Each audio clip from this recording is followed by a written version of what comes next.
Patrick Dessous, bonjour. Bonjour Alain Sochoumé. Comment allez-vous ce matin? Très bien, par la grâce de Dieu. On est là, on est tranquille. Ouais. Oui. Voilà.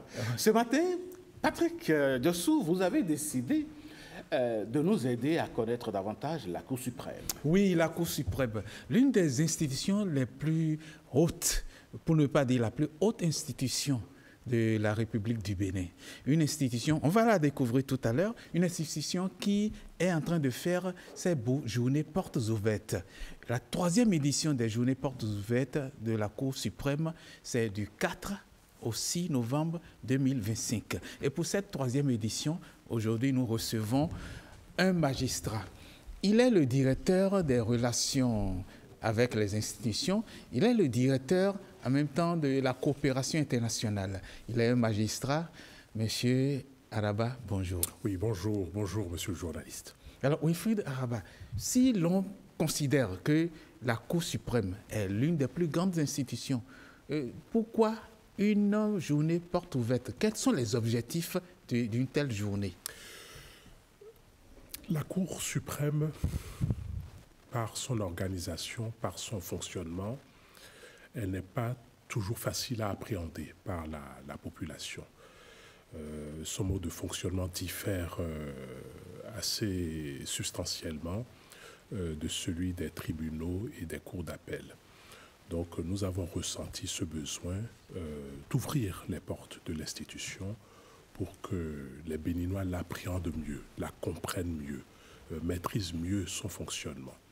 Et d'ailleurs, à l'occasion de la précédente édition qui a eu lieu il y a 2 ans, nous avons constaté cet engouement-là de la population, ce qui montre bien, ce qui prouve qu'il y a un besoin. On a noté un nombre important de visiteurs, un afflux important dans les différents stands, donc le besoin est vraiment là. Et donc c'est ce qui poursuit, c'est ce qui justifie la poursuite donc tous les 2 ans de l'ouverture des portes de l'institution. Alors, pour cette 3e édition, parce que vous l'avez dit, la 2e édition il y a 2 ans, la 3e édition, pour cette 3e édition, quelle est la particularité? Est-ce qu'il y a un cours particulier? Est-ce qu'il y a une singularité par rapport aux autres éditions? Oui, il y a une singularité.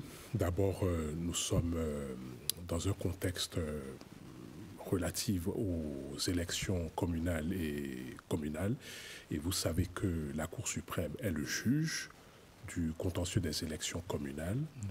Ces élections auront lieu au mois de janvier prochain. Donc nous ne pouvions pas ne pas intégrer cet élément dans nos journées, ce qui explique que la communication ou la conférence inaugurale qui a eu lieu hier a porté sur cette thématique, la Cour suprême et le contentieux des élections communales. Le deuxième élément qui fait la particularité des journées portes ouvertes de cette année est que nous l'avons étendu, contrairement aux années précédentes, donc, aux différents ordres professionnels de la justice. Donc la population en venant ne viendra pas seulement découvrir la Cour suprême, son fonctionnement, les magistrats, les personnels, les avocats généraux qui y travaillent, mais également les avocats, les huissiers, les notaires, les commissaires-priseurs, qui ont tous des stands et qui pourront donc expliquer leur mission au sein du système judiciaire. Vous avez commencé, M. Araba, par parler du fonctionnement de la Cour suprême et surtout des élections communales qui arrivent. Est-ce qu'on peut revenir sur la mission fondamentale de la Cour suprême en République du Bénin? Alors d'abord, la Cour suprême est la plus haute juridiction de l'État en matière administrative et judiciaire. Concrètement, ça veut dire que la Cour suprême est fondamentalement une juridiction de cassation. Donc, à ce titre-là, elle exerce un contrôle de légalité sur les décisions qui sont rendues par les tribunaux de première instance lorsqu'ils statuent en premier et dernier ressort ou par les décisions par les cours d'appel. Ils contrôlent leur conformité à la loi. Donc c'est ça sa mission fondamentale, le contrôle de légalité en matière administrative et judiciaire. En matière administrative, c'est les contentieux, les litiges entre les particuliers et l'administration. La matière judiciaire, c'est les litiges entre particuliers, pour résumer. Mais ce n'est pas la seule fonction. la loi confère également à la Cour, comme je le disais déjà tout à l'heure, la mission d'être le juge du contentieux des élections communales. Alors tout ça relève de la mission juridictionnelle, dire le droit. Mais la Cour suprême a également une mission qui est moins connue, qui est une mission consultative. Au terme de la Constitution, le président de la République peut saisir la Cour suprême pour qu'elle donne son avis sur les projets de loi, avant qu'il ne soit adopté en Conseil des ministres et déposé sur le bureau de l'Assemblée nationale. Et à ce titre, la Cour suprême contrôle l'écriture de la loi, la conformité aux engagements internationaux du Bénin, de façon à contribuer par son expertise à ce que le Bénin produise de bonnes lois, des lois bien rédigées, etc. Voilà. Oui. Donc ça, c'est la mission consultative qui est moins connue et dont il convenait de parler.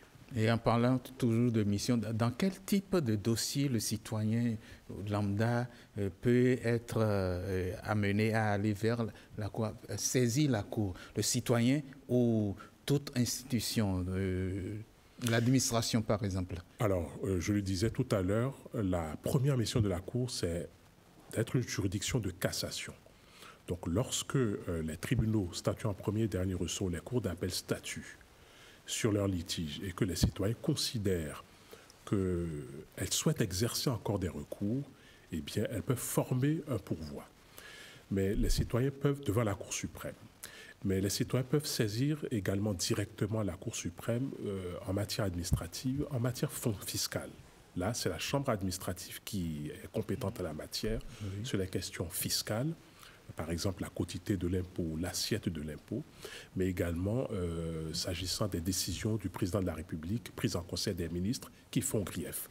Voilà des cas où la Cour suprême peut saisir directement la Cour suprême, la Chambre administrative de la Cour suprême, au fin d'obtenir gain de cause. Oui. Voilà. Alors, si on revient à cette journée, à ces journées portes ouvertes, quelles sont les activités qui sont programmées, les activités qui ont déjà commencé depuis hier et puis aujourd'hui et demain? Quelles sont les activités? Alors, hier, après le mot de bienvenue de Monsieur le Président de la Cour suprême, nous avons eu une conférence inaugurale animée par un conseiller de la Chambre administrative de la Cour suprême, Monsieur Bertin Quenom, sur le thème la Cour suprême et le contentieux des élections communales au Bénin. Et nous avons eu le plaisir de constater que des étudiants, des élèves étaient là, des autorités, des responsables ou des représentants d'institutions également étaient présents, et la population également. Et donc, à la suite de cette conférence, il y a eu des questions-réponses qui ont permis donc à tout un chacun de mieux comprendre la mission de la Cour sur cette thématique du contentieux des élections communales. Par ailleurs, toute la journée d'hier, mais également les 2 jours, aujourd'hui et demain, il y aura différents stands qui seront animés par des membres et des personnels de la Cour suprême, un stand de la Chambre administrative, de la Chambre judiciaire, le parquet général, le cabinet du président, le secrétariat général et même l'Association africaine des hautes juridictions francophones, dont le président de la Cour suprême du Bénin assume la présidence du conseil d'administration.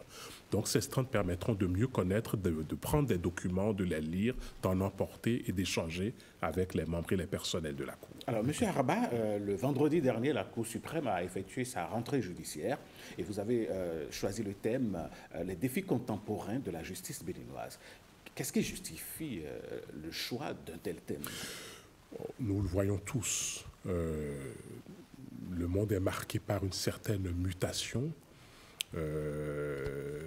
en termes de conflits. Et le monde est marqué également par une évolution très importante, j'allais dire exponentielle, des technologies. Et donc la Cour suprême ne pouvait pas rester les bras croisés face à ces évolutions-là. Il y a eu en 1998 les États généraux de la justice qui ont dressé un bilan de l'état de la justice et ont indiqué les défis à relever pour la justice. Ces éléments de ces défis identifiés à l'époque demeurent encore Mais de nouveaux défis apparaissent. Et il convenait le monde n'étant pas statique. Le monde n'étant pas statique. Donc il convenait que tout le corps judiciaire réfléchisse à la question afin donc que la Cour, que la justice en général épouse l'évolution du monde. Voilà. Oui, en parlant de défis, comment la Cour s'adapte actuellement? On est dans une évolution, on va vers l'ère numérique et le Bénin est en train de pousser, de vouloir être bientôt la capitale du numérique en Afrique occidentale. Et comment la Cour s'adapte à cette ère du numérique, la Cour suprême? Une politique est mise en place et est mise en œuvre de changement des pratiques juridictionnelles et administratives de la juridiction. Pour prendre quelques exemples, nous sommes actuellement dans une politique de diminution de l'usage de papier de 50%. Par exemple, les lettres circulaires au sein de l'administration de la Cour ne sont plus transmises en version papier. Super. Chaque membre, chaque personnel de la Cour dispose d'une boîte électronique par lesquelles les lettres circulaires arrivent. C'est un exemple. Autre exemple, désormais, les conseillers, les avocats généraux disposent d'un cloud par lequel ils peuvent faire circuler les actes de procédure sur lesquels ils travaillent. Donc, autant d'éléments qui illustrent donc cette politique d'épouser la numérisation qui marque notre temps et faire évoluer les pratiques de la Cour dans le sens de plus d'efficacité dans l'intérêt du citoyen au nom duquel la justice est rendue. Alors, M. Araba, cette année judiciaire, l'un des plus grands défis qui attendent la Cour suprême, c'est la gestion du contentieux électoral. Est-ce que la Cour suprême est totalement prête pour la mission? Elle est plus que prête, je dirais. Parce que dès le début de l'année, la Cour s'est mise dans un cycle de formation, tous les membres de la Cour, hein, pas seulement les conseils et les avocats généraux, mais également les auditeurs, les greffiers, le personnel administratif. Nous avons organisé une série de séminaires de formation avec des experts, aussi bien nationaux qu'étrangers, afin de nous réimprégner des lois qui régissent le contentieux électoral, la pratique, le traitement des recours. Donc voilà, nous arrivons à la fin de ces différents cycles de formation et je peux dire que la Cour suprême est prête à affronter donc la gestion de ce contentieux. Eh bien, Patrick Dossou, on arrive également à la fin de cette discussion. Oui, la Cour suprême est prête, et je voudrais dire, pour cette journée, on revient aux journées portes ouvertes, et quel est le résultat attendu? La cible, ensuite les résultats attendus. Et ce sera votre mot, enfin, il n'y a pas de mot de fin. Mais alors, bon. La cible, c'est les institutions de la République déjà. Oui. Je me dois de préciser qu'il y a quelque temps, par exemple, les membres de l'Assemblée nationale ont émis le souhait de mieux comprendre. Vous savez que c'est à l'Assemblée nationale que le budget est travaillé. Oui. Voilà. Donc, ils ont émis le souhait de mieux comprendre le fonctionnement de la Cour. Donc, même les institutions ont besoin de mieux comprendre les missions et le fonctionnement de la Cour. Donc, c'est l'une des cibles. Mais plus généralement, c'est la population. N'oublions pas, je crois que je le disais tout à l'heure, c'est au nom du peuple que la justice est rendue. Donc la Cour suprême, c'est la chose du peuple. Donc c'est aussi, et je dirais même au premier chef, les citoyens qui sont la cible. Et donc le résultat attendu est que le justiciable maîtrise davantage, avec les autres professionnels de la justice compétents, comment saisir la Cour, comment plaider devant la Cour, comment écrire, comment formuler ces écritures, bon, avec le concours des autres juridictions, enfin les autres professionnels compétents. Et voilà, donc mieux comprendre cette juridiction suprême. Monsieur Wilfried Araba, vous êtes magistrat, conseiller à la Cour suprême du Bénin. Vous êtes passé sur ce plateau pour nous parler des journées portes ouvertes qu'organise votre institution, notre institution. Merci d'être passé. J'aurais un petit mot à ajouter, oui, si vous me permettez. En 30 secondes. En 30 secondes, oui. C'est des mots de remerciement. On le disait tout à l'heure, la Cour suprême a organisé vendredi dernier son audience solennelle de rentrée. Donc les présidents d'institutions étaient présents. Diverses personnalités étaient présentes également et la population est venue nombreuse. Donc c'est l'occasion au nom de Monsieur le Président de la Cour de leur adresser nos remerciements pour cet événement qui marque la nouvelle année judiciaire 2025-2026. Merci pour le travail énorme que vous abattez pour l'avancement de la République. On vous souhaite une bonne et agréable journée et surtout du succès pour le restant des jours des portes ouvertes. Merci beaucoup. Allez, Patrick Dossou, on va laisser donc partir M. Araba. Oui. Il va vaquer à d'autres occupations. Oui, merci. Allez, merci.